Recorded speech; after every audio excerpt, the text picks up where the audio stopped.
Look, you're scrolling to Zillow again at 11 p.m., right? Calculating mortgage payments, thinking, I'm just throwing money away on rent. Your landlord just raised your rent another $200.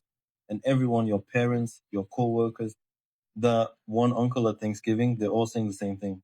Rent is just dead money. You need to buy. But here's the thing. What if I told you that's one of the biggest financial myths that's been keeping people broke for decades? See, there's this massive industry, real estate agents, mortgage lenders, home improvement stores. They all profit when you buy.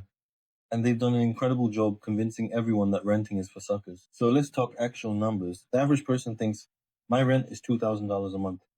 If I buy, my mortgage would be $2,000 a month. Same money, but I'm building equity. Sounds logical, right? But here's what they're not calculating. That $2,000 mortgage, in the first few years, only about $400 of that is actually going toward the principal.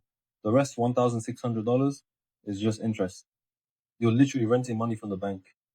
But wait, it gets worse because nobody talks about the real cost of ownership. Property taxes, that's another $400 a month average.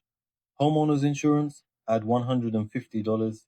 Then you've got maintenance, and this is the one that kills people. Financial experts say you should budget 1% of your home's value per year for maintenance. So, on a $400,000 house, that's $4,000 a year or $333 a month. New roof, HVAC system dies, water heater explodes, it adds up fast. Do the math with me. That $2,000 mortgage, you're actually paying $2,000. Mortgage only $400 building equity, $400 property taxes, $150 insurance, $333 maintenance average. That's $2,883 per month, and you're only building equity on $400 of it. The other $2,483, that's gone, just like rent. Now you're thinking, okay, but at least I'm building equity and my home appreciates. Here's what most people miss. Real estate historically appreciates at about 3 to 4% per year. That's basically just keeping up with inflation. Meanwhile, that same money in an S&P 500 index fund, that's averaged 10% annually over the long term. If you're renting for $2,000 and investing that extra $883 every month, in 10 years at 10% returns, you'd have roughly $183,000.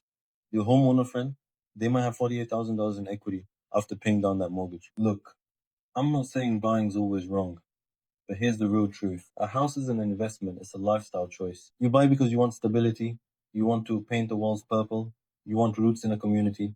Those are valid reasons, but don't lie to yourself that it's the small financial move compared to renting. So here's what you do. Run your numbers. Calculate the true total cost of ownership in your market. Then ask yourself, are you buying for the right reasons or because someone told you that you're throwing money away? Because the biggest lie isn't rent versus buy, it's that there's one right answer for everyone. Please don't forget to subscribe and like. See you in the next one.